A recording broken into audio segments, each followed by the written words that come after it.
बता दे मेरी माँ कौन है।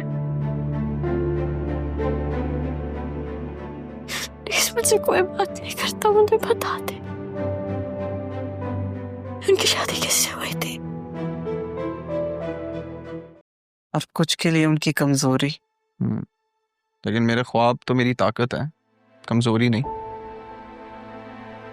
अरमान, अगर ख्वाबों को मंजिल मिल जाए तो वो ताकत बन जाते हैं, लेकिन अगर ख्वाब रास्ते में ही भटकते रहें फिर वो शराब बन जाते हैं बेटा।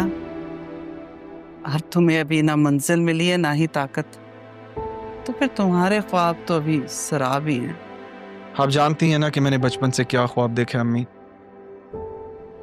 अगर हमारे दरमियान ये क्लास का फर्क ना होता तो शायद आज हमारे रास्ते भी एक होते।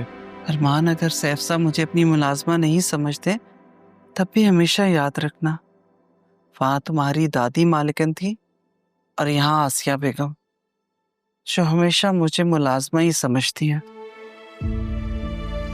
इसलिए मेरे बच्चे, नोच के फेंक दो ये ख्वाब, क्योंकि मालिक मालिक होता है और नौकर नौकर।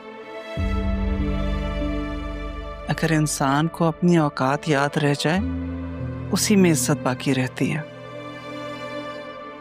काश क्लास में बटे ये लोग दिलों के भेद भी जान पाते। यही तो इंसान की नादानी है बेटा, वो अपनी औकात, अपनी परवाज और अपनी हदूद भूल जाता है। सही कह रही हैं आप अम्मी। ना मैंने अपनी औकात याद रखी, ना परवास को जांचा, और ना ही हुदूद में दिल रहा। लेकिन ये मोहब्बत का जज्बा अभी तो खुदा ने ही बनाया है ना अम्मी। तो क्या था अगर थोड़ा सा इख्तियार इंसान को भी दे देता। कभी कभी मेरा बहुत दिल दुखता है। बेटा, मजबूत इंसान का यही तो कमाल होता है कि वो अपनी सोच और अपनी जात को बिखरने से बचा लेता। और मेरा अरमान बहुत मजबूत इंसान है, इसीलिए तो उसने बचपन से अपनी मोहब्बत अपने दिल में ही छुपा कर रखी, किसी को पता नहीं चलने दी। मैं बस कम ज़र्फ नहीं बनना चाहता अम्मी। प्लीज मेरे लिए दुआ करिएगा।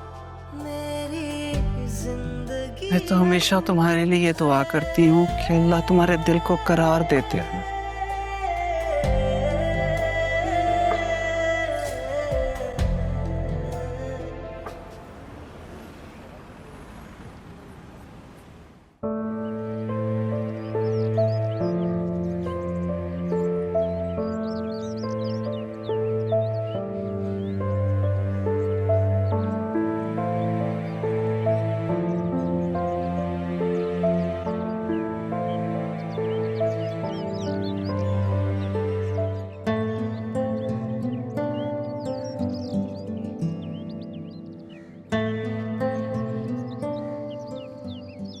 तुम और ये गाड़ी?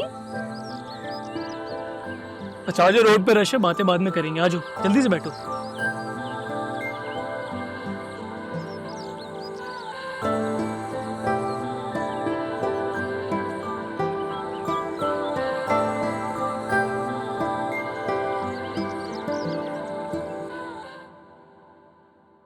राह कहाँ है? आई थिंक कमरे में है। बिस्मिल्लाह। हाँ सॉरी, एक मिनट। मामा, क्या कहा आपने राह से? लेकिन किस लहजे में बात कर रही हो मुझसे? जो मैं पूछ रही हूँ उसका जवाब दे। क्या हो गया बेटा? इस तरह बात नहीं करते। हुआ क्या ये बताओ। कल शाम में मम्मा ने राह को बुलाया था, उसके बाद से इसने खुद को रूम में बंद कर लिया।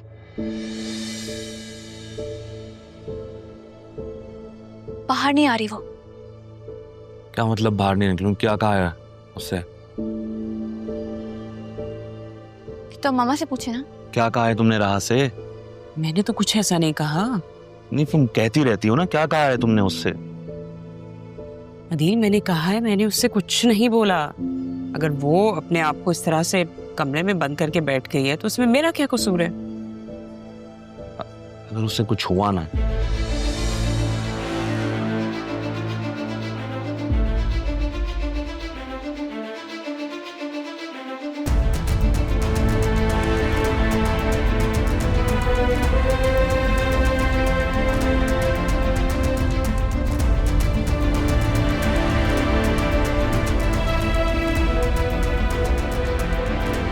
तुम क्या खड़ी देख रही हो?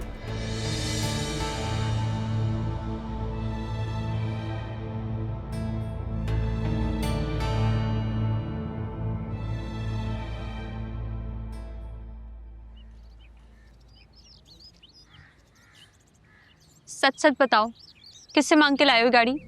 यार सिद्रा, गाड़ी अपनी ही है।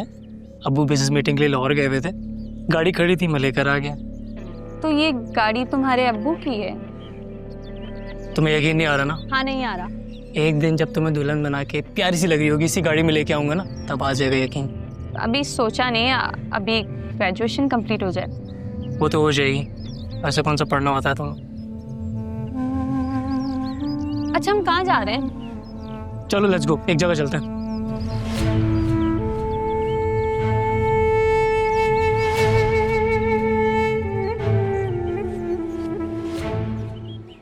रहा बेटा, दरवाजा खोलो, बात करो अपने नाना से। नहीं नाना जान, आप मुझे पहले मेरे सवाल का जवाब दें। बेटा, किस सवाल का जवाब चाहिए? बेटा पूछो। क्या आप लोग मेरे कौन हैं? रहा, तुम्हें हर कुछ दिन के बाद क्या हो जाता है? तुम मामा की बातों को इतना असर क्यों लेती हो यार? रहा बेटा, बेटा क्यों कर रही हो अपने नाना के साथ ऐसा?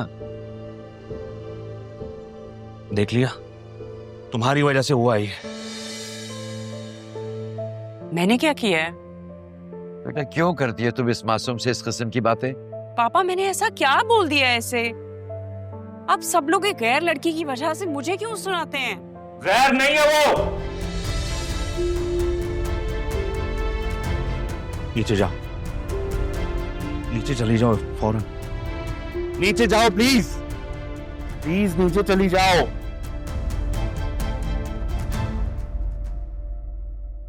रहा बेटा, तुम रो रही हो ना अंदर?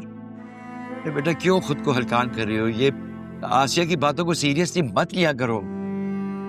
नाना जान, आप मुझे बता देना,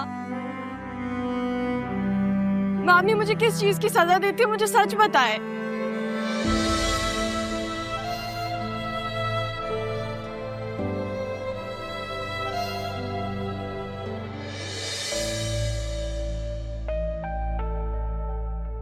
क्या हुआ? आप खामोश क्यों हो गए अब?